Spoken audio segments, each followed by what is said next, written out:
So anyway, dapat natin unang malaman na bakit ba tayo nabuhay sa mundong to?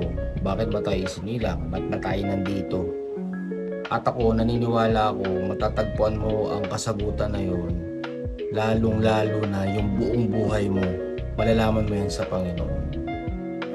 Ako, bago ako maging isang pastor, hindi ko rin talaga alam kung ano yung eksaktong gusto ko paglaki ko o pagtanda ko.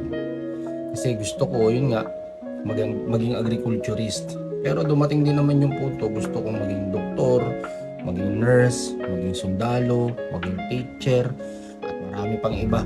Kahit nga konduktor ng bus, tsaka pag-drive ng bus, gusto ko, pinangarap ko. Kasi mukhang masaya.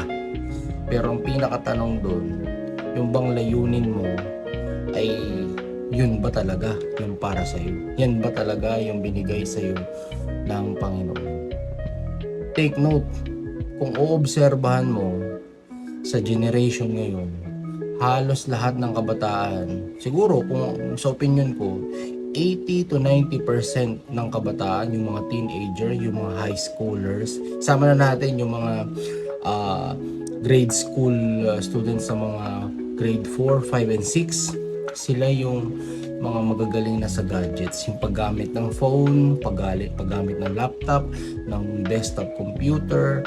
They can explore nang hindi sila natatakot, hindi sila nag-aagam-agam, walang agam-agam, kumbaga hindi sila doubt, wala, kumbaga normal na lang.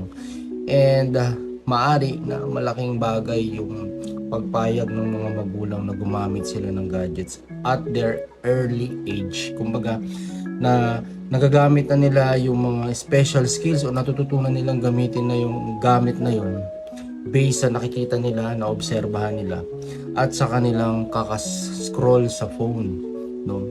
Pero ang pinakatanong, ano ba yung layunin nila sa buhay?